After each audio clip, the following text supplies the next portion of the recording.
When Ford launched the S-Max almost 10 years ago, it ripped up the rulebook when it came to family MPVs. Instead of being a drab to drive, drab to look at load lugger, the S-Max was more stylish than its competition and promised to be more engaging behind the wheel while still being able to carry 7 people in relative comfort. This latest model carries on where the old one left off. It still looks smart alongside its rivals, and while the changes aren't drastic, it's still got a very grown-up look to it. The slim headlamps and trapezoidal grille have been seen elsewhere in the Ford lineup, and the rear has been slightly tapered for effect. This one, the Titanium Sport, comes with a few extras like 18-inch alloy wheels, full body styling kit and rear spoiler. What made the S-Max so popular though was its clever 7-seat configuration that would transform it from a people carrier to a load lugger at the drop of a hat. One neat party trick is the easy fold and easy entry system, which electrically folds down the rearmost seats. It may not be the most spacious 7-seater in Ford's arsenal, that's reserved for the Galaxy, but there's still plenty of room for 7 people to sit in comfort, and there's a bigger boot now too. All the seats in place, it offers 285 litres of boot space. This expands to 965 with the third row folded down, and a van-like 2,200 litres with all the seats lowered. Getting in the back of the car is a relatively simple operation despite not having sliding rear doors, and those rearmost seats are only really suitable for small adults or children.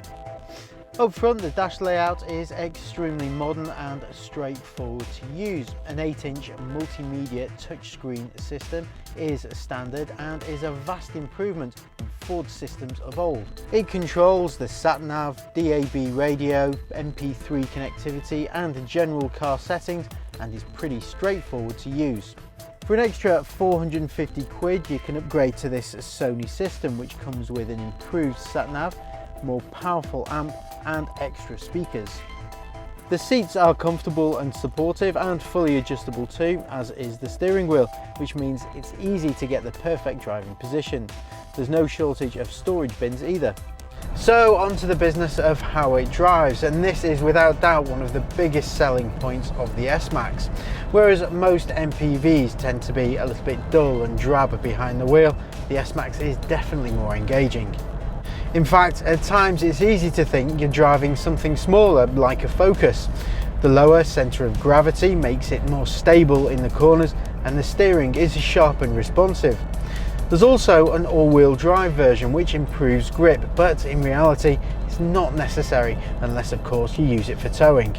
There's a mix of petrol and diesel engines available, but the pick of the range is the 148 brake horsepower 2-litre TDCi.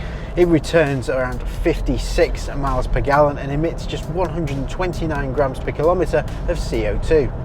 If petrol is your powertrain of choice, then there's a 1.5 litre turbocharged EcoBoost or a 237 brake horsepower 2 litre.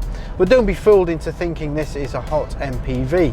0 to 60 takes around 8.5 seconds. This one is the more powerful 178 brake horsepower 2 litre diesel with 4-wheel drive and automatic gearbox, and it'll average 48.7 miles per gallon. One of the biggest changes though is the platform.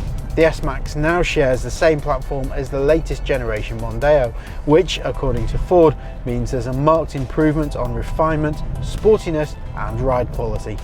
Over 400,000 S-Maxes have been sold, so Ford is clearly doing something right, and the latest model builds on what's already an excellent package.